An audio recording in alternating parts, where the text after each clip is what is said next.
three speakers. Uh, I won't have my comments and also not introductory remarks. I will straight away.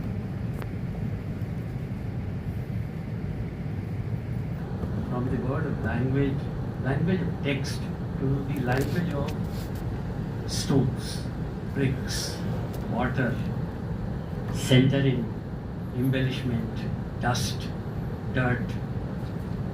So it should be a different kind of experience for the audience. Will not take beyond the stipulated time. Therefore, it is important that I read from the text. The core of this altered basic structure relies on the discourse of history in the direction of that kind of radical open-ended democracy that grasps the impossibility of enacting a total historical closure, while its refigured ways of figuring things out will never have been good enough.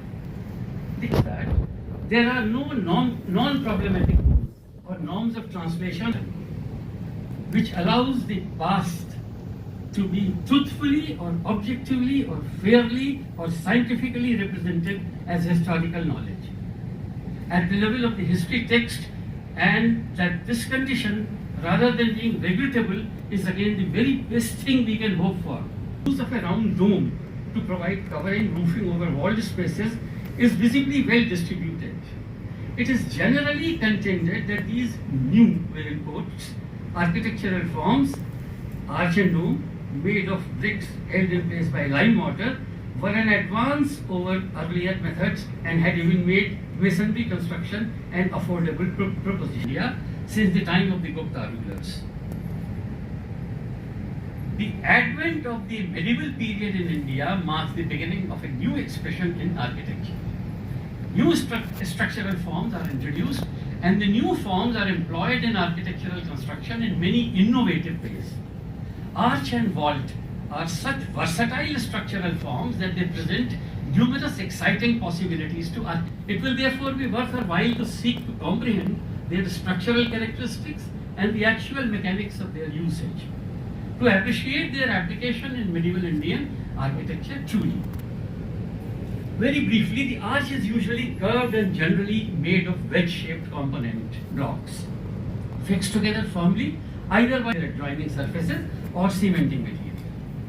It is in alien terms we should examine the process of its use in actual situations obtaining in the buildings.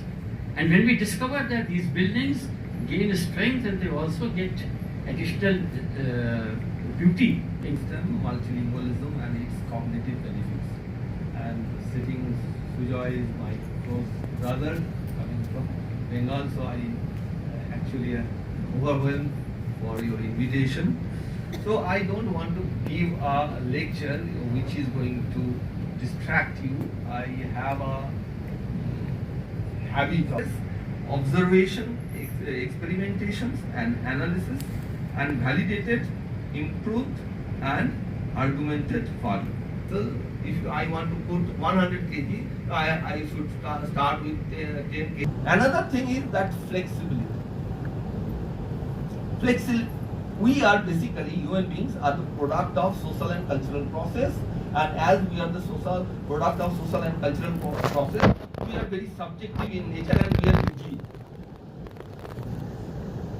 This is fact. But when a child learns multiple languages, automatically a cognitive flexibility comes within him. Namaste, Hadar Vandan. On the platform, this Vyaspeeth, the chairperson and our good friend, Adaniya Professor C.B. Sharma sir, Jammu Kashmir region. So today I have extracted out of that study only the linguistic part. Before I go to the PowerPoint, I think some preface is needed. So I'll start with a small talk and then quickly I'll move to the PowerPoint. It's not a one point or a one particular region we are talking. This is a part of ethno-nationalism. And Jammu Kashmir is again a very, very interesting study when it comes to language. 1947, we saw the partition on behalf of the religion. But very soon, in hardly 20-30 years, we saw another partition of Pakistan on the base of linguistics, where religion was not important but Bengali language was important. So Bangladesh was created, and I think the only nation where we have seen the language as the name of the nation. So it is called Bangladesh. Any educational institution. It's very alarming to know. The language of a state was Urdu, but Kashmiri was not taught in any department, any school, any college. There was no textbook in Kashmiri. There was only one department in University of Kashmir, and that also of the research. So they were not teaching the 15,000 people. This is not my figure. 2011 census says it, which is the last census. We have not done after that. Only 14,000 people knew Urdu. Now, when only 14,000 people knew Urdu, it means 7,000 plus government officers, plus some other people who are studying in the schools and in the colleges, some teachers who are teaching, those 7,000. So only they would know Urdu, while all the documents were prepared in Urdu.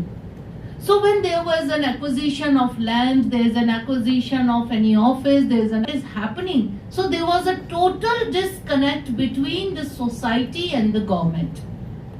The government would do whatever they wanted to do. All circulars were in Urdu. And what happened? Because they merged the dialects. Gujri is not able to write the national exams in their languages, which was the privilege of all other students in entire country.